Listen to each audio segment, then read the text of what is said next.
Shalom, welcome to the Jewish View. My name is Rabbi Nachman Simon with the Chabados of Delmar, and we have a very special guest with us, Nachum or Neil Eisenstadt. Welcome to the Jewish View, Nachum. Thank you very much, Rabbi. Well, you've been visiting us from Israel, even though you're a local yokel, you're from here, so let's tell the audience your story. You started here, and then now you're in Israel. Very briefly, I was born here in Schenectady. I went to school here, and we belonged to the Beth Israel synagogue, and they had a Hebrew school, and after Bar Mitzvah, they had a joint Hebrew school with Agudat Achim, the conservative synagogue. Went to summer camp with Avi Weiss from Riverdale, formerly from Brooklyn, and for 5 years. And my dad took a sabbatical when we were in high school in Israel, and I came back after I finished wasting my parents' time and money for 5-6 years in many schools in Eastern Coast USA. I went to Israel 3 weeks after I graduated, and I was in an absorption center, served in the IDF, First Lebanese War, still in reserve duty, in a reserve paratroop battalion, and I actually worked in my profession that I studied for so many years that my parents spent their hard-earned money. I studied engineering. I worked on a plane that never flew, on some very insignificant parts of that plane. And then after about 2 years of sitting in a cubicle looking at a computer screen, I really understood what I wanted to do, and that was touring. So I went down to Eilat. I did a course with an Israeli company and worked in Sinai with an Egyptian company, mostly German-speaking tourists. And then after 6 months of hiking in the mountains, sat in Cairo representing that company and really liked tourism, was accepted to the tourist ministry course, a 2-year course to become a tour guide in Israel. And I did that course, met my wife in the middle. She's also from the United States. And only she didn't waste her parents' time and money in college like I did. She went to medical school and became a doctor for the last 36 years in Israel. And I became a tour guide, and I've been a tour guide since 1988. Well, a few things that you said. You know German, or you know Arabic for being in Egypt. Well, in Egypt, if you don't speak Arabic, the driver's not going to go where you want him to go. Not a lot of people speak English at a competent level there, and so you have to learn the local language. But in the Middle East, even in Israel, 20% of the population speaks Arabic as their native tongue, although they all speak Hebrew as well. It's a trilingual country from the time of the British, and you learn in school English, Arabic, and Hebrew, of course, is the language of instruction that the country speaks. So yes, I speak a functional Arabic. I wouldn't say I can give a lecture to a group of tourists in Arabic. And in German, I studied here in Niskayuna High School German, and from my grandparents that would only speak Yiddish to us, and my father that spoke Yiddish, used a lot of Yiddishisms and Yiddish words. I enjoyed German in high school, and speaking to Germans, they always corrected you, and my German got much better, and I could actually guide in it, certainly with hikers in southern Sinai. For about a year. You know, that's important, because what I hear is that the majority of tourists that go to Israel are non-Jewish. It's a mix. It's hard to say a majority, but probably now that might be correct. That wasn't always the case, but the diaspora is shrinking fast. And in general, Israel's population, Jewish population, is growing, as well as its general population, almost 9 million.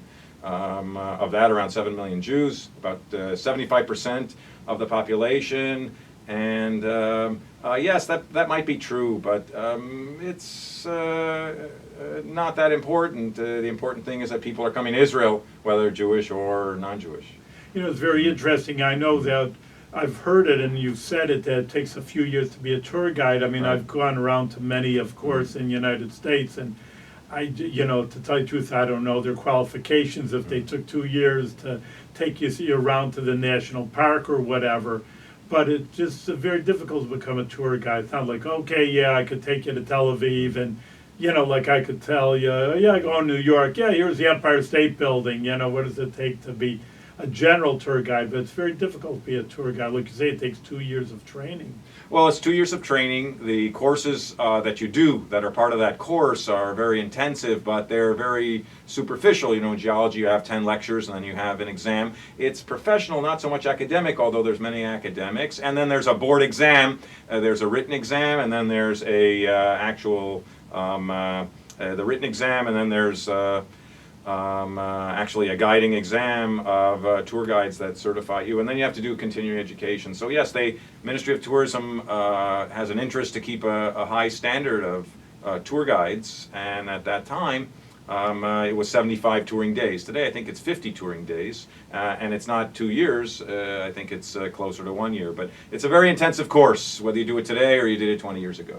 You know, that's, well, of course, I'm a rabbi, so I, of course, love the biblical, you know, history, but you really have to know the Bible. I don't know if, I mean, maybe you're religious, but a lot of people aren't religious. You really have to get into the book of the prophets to deal with that. Absolutely. Do they teach that? I'm constantly amazed that every time I read one of the prophets, how much I missed. Even though I read the same words, the same thing with the Chumash, the 5 books of Moses, but the biblical text is so concentrated, it's so heavy with information that you need to keep constantly reading it over. It's not something you read over once in class and you know, but with every group I go home and with pastors and rabbis, and I ask myself, how did I not see that? I read it just like he did. So yes, you have to read the prophets. You have to actually read the text. Of course, reading it in Hebrew is an advantage because many of the non-Jewish groups, especially Christian groups, they're using a Hebrew and many times the King James Version, and there's many inaccuracies, and things can be interpreted that when you read it in the Hebrew, you see that there's no room for interpretation, and others where there is a lot of room for interpretation. And a lot of times it's just the opposite, because translation, according to Bernard Lewis, is commentary. No, for sure. It's a beautiful idea. You know, I just know also just to be there is so important because, I mean, maybe if our viewers are in America, but, you know, you go to Gettysburg, so all right, you're here, there's a Battle of Gettysburg and the Civil War, it's important, you saw a picture, but to be there is just totally different. So it's the same thing in Israel. You know, you could read the Bible. Many people, like you say, Christians do read the Bible. And, you know, all right, it's cute, it's nice, a nice story. But to be there is just totally different. Being there where it actually happened instead of just reading a book. You know, of course, the Bible's important, but being there is just a different experience altogether. Absolutely. Rabbi, when you stand in the Valley of Elah and you read chapter 16, 17 of the first book of Samuel, when you go to Ein Gedi and you read the 23rd chapter of Samuel where King Saul confronts David, and you're looking at the caves there, you can see that the geography does play a great role, and that it's not a random choice of where these things happen for a reason, and that reading it over and over, I always see new insight. I always see new interesting parts that I hadn't realized just by going to the places, and I go to the places often with people of different interests, different backgrounds, different religions, and it's always it's always a great enlightening experience to actually read the text in the site that it happened. You know, it's interesting. I mean, I'm the rabbi, you're the tour guide, but to me, it's just like, you know, the real people don't hold by the Bible. Yeah, it's a bunch of old story, fairy, like I say, sometimes called Jewish Aesop's fables. Right. You know, yeah, sure, a bunch of stories, like you were saying, David and Goliath, some young kid is beating up some big giant. Yeah, sure, it sounds good, nice story for sure. But when you're there, it's not, and you say, these are the facts. Here it happened, you know, it's not just a matter of, I mean, that's also archaeology. You know, when you go there, which I'm sure you show different archaeological sites, it's not just made up some stories. Here's almost the facts that happened, and that makes it real. I mean, I would hope people realize that these are real, true stories and not just, like I say, some fairy tales, Jewish fairy tales that people made up. Well, that's one thing that Jews and Christians share is that love of the Bible. And there's no dispute. Christians have the New Testament, say a continuation from 2,000 years ago, but from 3,000 and 4,000 years ago, from the time of Abraham, when you go to the city of David. The city of David, we know where it is. There's no dispute. That's the only place you have pottery earlier than the Greek period. There's no archaeologist, the most secular archaeologist that accepts the Bible as a bunch of stories will not argue that that's the city of David. When you go to the city of David and you go to the temple from chapter 14, that Melchizedek, okay, he was a priest of the Most Highest, so it means there must have been a temple in Abraham's time. Not the Jewish temple, but a Canaanite temple. And you see that there was a worship site, a place where they sacrificed, an altar site, a place where they would put oil for offerings. You see that temple. It's, you can say, even hair-raising to read that text in that site where Abraham came to a city that already had a sophisticated water system, and to see the water system functioning in a city, Jerusalem, the center of Jewish worship for over 1,100 years, the city where the Mikdash was. There was one temple. We all came to that temple to worship God, to bring sacrifices. It brought us all together in one united place of worship.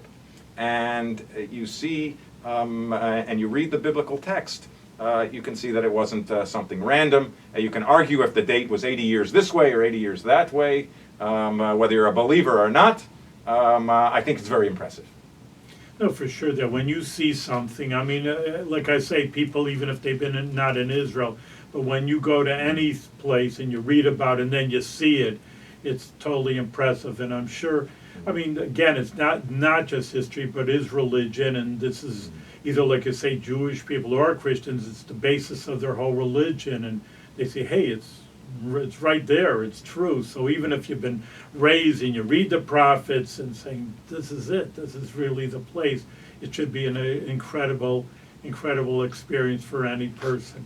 How many people really come? Do you have the facts of? I don't really have tourism? statistics. I don't, represent the Ministry of Tourism. I'm just licensed by the Ministry of Tourism. But understand that getting statistics of tourists visiting is very difficult, because it's hard to decide who's a tourist if someone comes that has family there. Exactly how you count them. But let's say it's a few million Really, a year, and it's up. The last few years, tourism has been up. There's no doubt about that. Whosever statistics you see, but it's very misleading. Statistics can be misleading, as they say. Statistics don't lie, statisticians do. But it's very difficult to give accurate statistics. But there's no doubt that anyone will deny that tourism is up, and Israel's infrastructure is sort of hitting the upper ceiling of how many hotel rooms we have, how many buses, tour guides.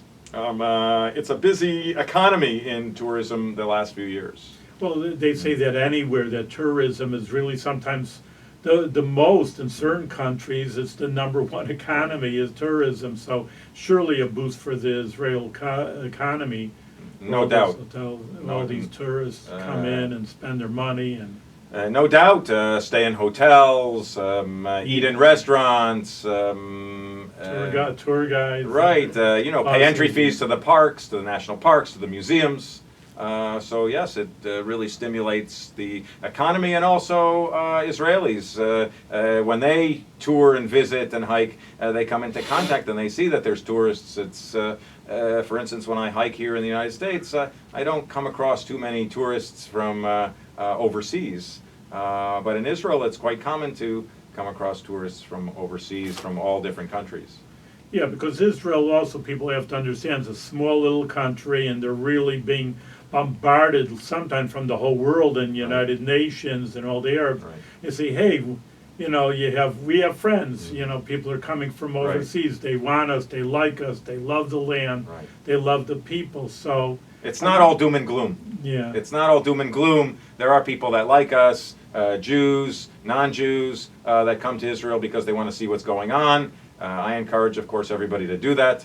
Whatever your background is, political view, religious worship, religious background, I think everybody can find something. Israel is a small country, a little smaller than New Jersey, a little larger than El Salvador, but it's so densely filled with historic and archaeological and also just fun sites.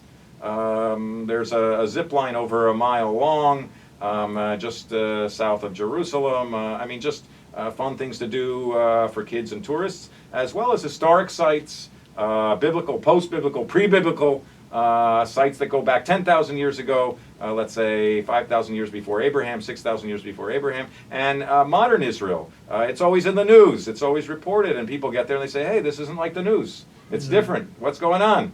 And so that's what I do as a tour guide on a daily basis, small groups. I have a small van, a Savannah Chevrolet, which can seat 8 people comfortably, or a minibus that Sprinter, Mercedes Sprinter, that can seat 11 people. And in January, February, I do the Canadian American Active Retirees, which is a touring, volunteering, and speakers forum for 2 months. And Americans even meet Canadians that are their northern neighbors, but there are only about 30 million of them in a very, very large area. And Canadians and Americans also don't meet usually in America or in Canada, except in certain places where they vacation. So it's quite interesting to visit Israel year-round. There's really no season you will not enjoy coming to Israel. Even the rainy season, because that was one of my questions people would have. When is the best time? Maybe July and August would be hot. Right, January. July and August, I would recommend the best time is coming anytime between July and August if you're talking about comfort. July and August are extremely, extremely hot. The higher areas like Jerusalem cool off at night, but on the coast like Tel Aviv, it's oppressively humid and it's even hotter at night than during the day. The Dead Sea, of course, I don't have to tell you, is off the scale hot, July and August. But all year round, come September through June, and let's say the first 2 weeks of July. In the winter, it's rainy, but it's not it's not the hurricane season. It rains for a few hours. It doesn't off and on rain. It's not going to prevent you from doing anything you planned and doing. It's a moderate winter, sort of like northern Florida, southern Georgia. In the coast, the Mediterranean coast, it'll get down to the 40s and 50s Fahrenheit. In Jerusalem, of course, and Tzfat, and the higher elevations, it'll get to freezing. It might snow a little. But we're talking about flurries. We're not talking about Albany. We're not talking about Albany, where we're 5 or 10 degrees below 0 Fahrenheit. Again, these are things that are great novelties that Israelis to see snow. They'll travel from Tel Aviv to Jerusalem to see a few snowflakes and to make a snowball that melts in your hand. So it's quite, from somebody that grew up in this area, it's quite humorous to see how Israelis react to seeing snow.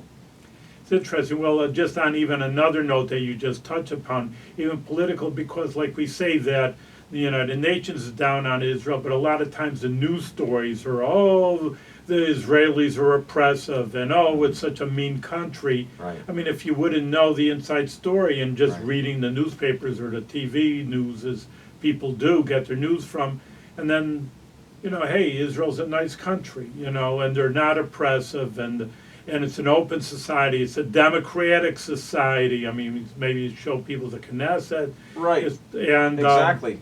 It just changes people's attitude in general, not only the biblical part, but even the political part. Hey, it's a good, open country. Look, there's a lot of people on both sides that see Israel as oppressive. That's true. But there's also those same people, if they visit Israel, they'll see Israel is not oppressive at all. Just the opposite is you can see Arab judges on the Supreme Court, on the district courts, surgeons. Remember, Arab Muslims are about 20% of the population. Jews are 75% of the population. And you see in the news all these things about the oppression. And when you go to Israel, you see just the opposite. You see that it's a free country. People write, people talk in the central square, like in Natan Sharansky's book, The Case for Democracy. People go out, and especially now before elections, they say whatever they want.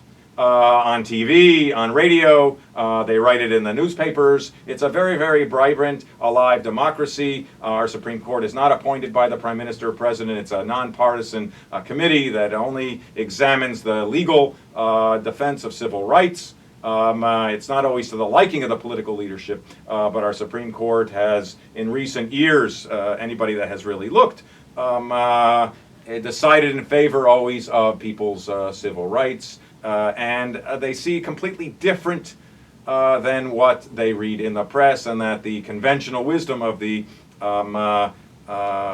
both sides that say, oh, it's oppressive, and see that it's not. That it's not how it's portrayed in the press at all. Israel is probably the country that's most reported. You can find the most journalists per square mile, but I think you can see also it's the most different from how it is reported. When you go there, you're expecting to see people in their houses and barricaded there, and it's just the opposite. You don't feel threatened at all. It is actually, people feel very free. Places of entertainment are open on the Shabbat. Remember, you have the Shabbat of Christians on Sunday, and so Christian stores are closed. On Saturday, it's the Jewish Shabbat, so Jewish stores are closed and retail stores. On Friday, the Muslim stores are closed. So you can always find someone open on any of the different Sabbaths or holidays. The problem is when you have 2 or 3 religions that their holidays coincide, and then you're in trouble. Yeah, well, it's good for all the visitors over there that they can see over here. So it's very important that people do see. I think that's to be emphasized to our American audience. See it for yourself. Just don't listen to the news. Right. There's a lot of coexistence is the norm, not the exception. If you go into the mixed cities, if you go into Haifa, Jews live next to Arabs. I live in the Jezreel Valley. Jews are even a minority where I live. I volunteer in the police, and we go to every month to the rifle range. A lot of times I'm the only Jewish one there. They're all Arabs or Arab Muslims or Christians. They always shoot at the target. They don't shoot at me. We patrol each other's neighborhoods. If you go into the hospital, you'll see there's Arab surgeons operating on Jews. There's Jews operating on Arabs. No one asks. No one really cares. It's not an issue. Inside Israel, it's really not an issue. People have their political views like they have their political views in the United States. But on a business basis, people respect each other's holidays. Our Muslim friends, we always wish them Ramadan Kareem on Ramadan and their holidays, and exchange gifts, and they exchange. Also, I get from Muslims tour guides in Egypt and Jordan that send me Rosh Hashanah greetings. It's really very different from the portrayal on a daily basis, and that's why I think people should go. Sometimes people might need a framework to visit Israel, and that's why I think the Canadian and American active retirees in Israel, which is geared toward the senior group, it's a 2-month program. You don't have to come the whole time, but really you get to see Israel. It's not just a touring bubble where on and off the bus, but you get to actually work with Israelis, whether in hospitals or in schools or in the botanical gardens. You actually meet Israelis, academics and not academics, and you see what's going on. It's a very, very different view than you get from reading the doom and gloom in the press. It's very important. Something also is very interesting you're saying about Israelis, because they say there's a happy factor. How many, what's the happiness of other people? And you say, United States is the #1 country, the economy is the best, and it's like 8th or 9th, whatever it is. And Israel's one of the top countries. Right. And even to me that it seems like, well, because you're always seeing war, and Iran is screaming at Israel, will hurt you, and then I guess a little bit I get brainwashed also from the news. Israel's and Arabs, they're fighting, and how could you be happy living in a situation? But obviously it's totally wrong, because people are just happy there, and even though there's, it's not utopia, there's wars, and I know the young people have to go into the army, which of course they don't have to. There's a volunteer army in the United States, not a draft. But, all in all, the bottom line that Israelis are more happy than Americans. Well, the actual truth is that Israelis and Arabs are not fighting. Israelis and Arabs actually do get along inside Israel. On our borders we have some issues, but the fact that they serve in the army, I think, is a positive part of Israeli society. First of all, it's a place where you mix with everybody, rich and poor, all the different backgrounds. And more, you see the minorities in Israel serving in the military and national service, where people are mixing. People are seeing the other side and seeing what it's like to be in the other person's shoes. And I think that gives us a great deal of strength. Although it looks bad on the outside, when you come to Israel, it looks very good. And you feel very good, and you feel happy, and you see happy people that are not making it up or pretending. People are very, very frontal and very blunt about anything. The Middle East is not the United States. It's very tribal. People marry within the tribe. People keep things within the tribes. But tribes do get along. Even though they're different tribes, they do get along, and they do have the friendship tradition of hospitality, which is very, very strong. And that's one thing I think for Americans, it's interesting to see how things are a little bit different on the other side of the Atlantic. That's important. That's again, I mean, we've been reiterating, but see it for yourself. That's really the bottom line. I mean, it's good that you're telling people, it's good to talk that way, but nothing like seeing the situation for yourself. But it's very heartwarming because in America there's a war and whoa, and they're fighting and why can't they get along? And if you see that it's like that in America also. One bad thing, which again, a bad thing is a bad situation, Right. but, is that the country? Some people are poor and some people are homeless, but, 98% people have a home. So you can say the same thing. Right. But the press, all you would think is everybody's homeless. And, I mean, again, a problem's a problem and it has to be addressed, but doesn't preclude the play, that 98% or the great majority of people are happy and having a good time. It's good news coverage over here. So I think it's important for Americans because many times, again, you're in Israel, but I'm American, of course, that I'm being a rabbi, obviously they know Jewish to say the very least. And, Israel and what's the problem over there. I mean, I'm not an Israeli representative either, but I just say things aren't as, at least I don't have all the facts like you have, but I just say things aren't as bad as they're making it out to be. So maybe you also, as I say, bringing you on that, the TV to tell people, see it for yourself. And in any case, that either, for sure, if a person is religious, it's an incredible experience, number one. And number two, that even if you're not, it's a beautiful country. I remember one time, meeting somebody, and they weren't Jewish, and they said, they came from Israel. I said, ooh, so I'm talking to their teenage, you liked it, what did you see? Just making comments. Oh, the beaches are incredible. Here I'm waiting for you. As it was a Christian people, so they came because of being Christian. And she says about the beaches, so, well, all right, fine, if that's what you like. But, that's what I'm saying, like you were bringing out, that even if there's religious, for sure, any person has religious feelings, that is the place to go. But number two is just, like say, it's just a nice country to visit besides that. And it is beautiful. You see, you have everything in Israel. There's desert. You think in Nevada, you got a desert. But, you go to the Adirondacks, you got trees. But here, like you say, a small little dinky country, I mean, dinky in the sense like big as New Jersey. You got desert, you got snow, you got forests, you got beaches. You got almost everything, almost like everything in America capitalized in one little area. So that's a lot of fun also. We only have a few seconds left. I don't know if our audience could see it. I do want to hold it up, and I'll just read it because I don't know if you could see all the little words. Experience, carry, capture Israel spirit. It says Canadian American active retirees in Israel, which Nachum was talking about. But volunteering, and I know many people just like volunteering and helping out, and know a good few people who do that. To take all volunteers, touring and speakers, experience Israel like never before. And I want to give also the email. What would you rather have me give out the email? The email, sure. You can use the CARI email, which is CAARI and the word volunteers @gmail.com. So CAARI and the word volunteers @gmail.com, or the website is CARIvolunteers.com. CARI, CAA, Canadian and American Active Retirees in Israel, volunteers, CAARI and the word volunteers, one word.com, and you'll see all the different possibilities. January and February, the off season, airfares are a lot less. It's much more inexpensive than if you go with your church or synagogue.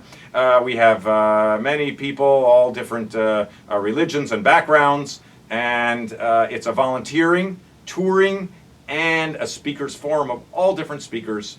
And of course, of any religious background, if you go to Israel, you'll see its geographic location between Asia, Africa, and Asia, Africa, and Europe. Between three deserts, the Sahara, the Arabian, and the Syrian desert, we're right in the middle, and four major bodies of water.